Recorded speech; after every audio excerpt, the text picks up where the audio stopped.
specifically the nuts and bolts of developing Christian community is really a change in thinking and lifestyle that is huge and difficult. And I'm just wondering, have you found any churches that have really embraced this and have started making changes, 3 degrees, 5 degrees at a time to kind of turn the ship, particularly since, longer term, they're probably much more challenging economic times ahead than we've already experienced. Because I raised this issue at a session meeting last year and got a lot of stares. And churches are so driven by the tyranny of the urgent, it's very hard to get to pull back far enough to think ahead. And I'm just wondering, have you found churches that are trying to do that? And what would you suggest to churches that want to think about this? I have heard of some mainline churches that have started something called common security clubs. And these are small groups that come together for a couple different purposes. And there are also common security clubs in secular contexts.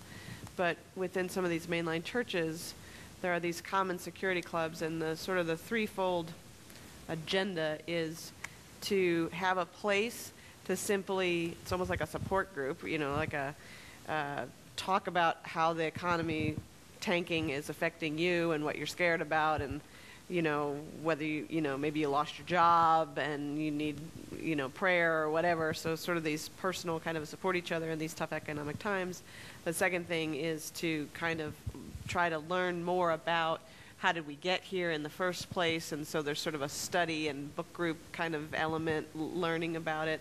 And then there's like these practical help each other out kinds of things. So the whole, not many of them are really doing time banking, but this sort of covenanting together as a community group to really practically support one another. So if one of the members of the group is employed for a period of time, there's sharing of money or sharing of food or transportation or so there is that. So, and you can learn a little bit about that by just Googling Common Security Club. So that would be one example. I know of churches where the leadership wants to move the church, or some of the leadership wants to move the church in this direction, but they meet resistance in part because, and these are theologically conservative churches that I'm thinking of, people are nervous about social gospel liberalism. Let's say, and I've heard people say this, that the church's ministry is to preach the gospel, and the gospel is understood as having consequences for personal salvation and not really much communal, even in the life of the church. It's a good thing to worry about the social gospel, because the social gospel did reduce Christianity and reduce the gospel to basically a political and social program. And meanwhile, we're reducing it in other ways. Yeah, and we're reducing it to therapy. Conservatives reduce it to personal therapy. So the other extreme. And whereas, again, as I said last night, it's the gospel is the gospel of the kingdom, which doesn't sound terribly individualistic when you come down to it. Now, of course, you can spiritualize the idea of the kingdom, but it's hard to read the New Testament and sustain that hyper-spiritualized, hyper-individualized. That's more an modern American prejudice than it is a Christian prejudice. So I think that practically, the theology people have to be confident that the theology is biblical and orthodox. Mm-hmm. That the theology behind these kinds of projects is sound. Mm-hmm. And that's and that takes time. That takes time to do, because we do tend to. I think conservative American Christians have certain assumptions about what would constitute biblical orthodox theology, which, as I've said, often have their roots in modern American social thought.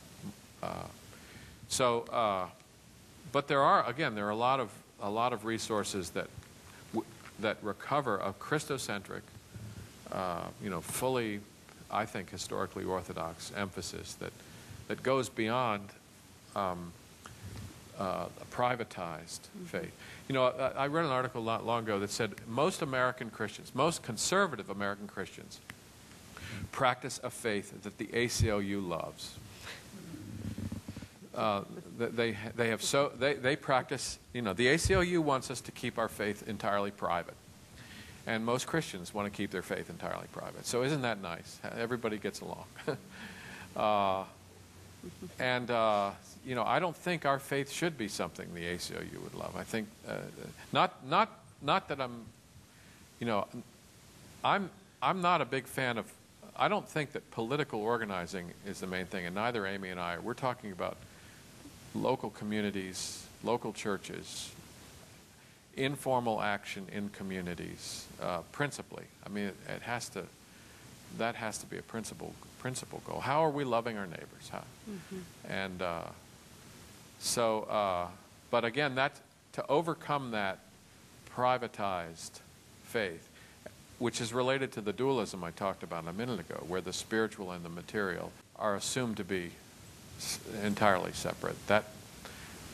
So I'd say that the theology has to be there, and the leadership has to be confident that this is, in fact, what the gospel requires in some way.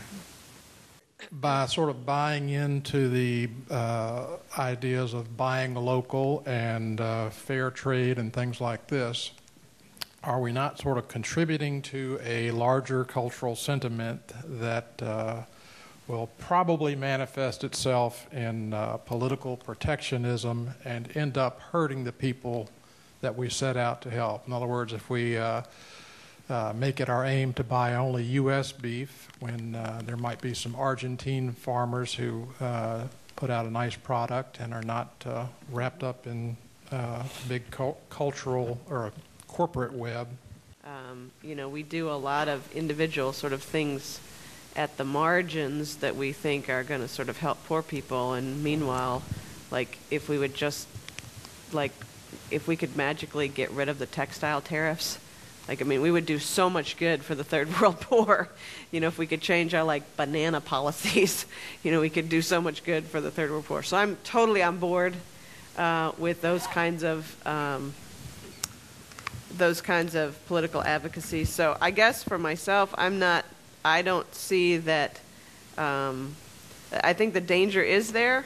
I believe that there are ways to both sort of support the buy local, go to your local farmer's market, that sort of thing, and at the same time be the kind of person who's actually willing to sort of raise questions about, wait a minute, now when you talk about fair trade, let's talk about that a little bit more in detail. Now, there's certain things about fair trade that I think are absolutely right. I mean, when the fair trade movement has figured out sort of, where are children in slavery making chocolate and how can we figure out how to stop that from happening. I mean, I'm on the board of, or very involved with the International Justice Mission, so really care about child slave labor.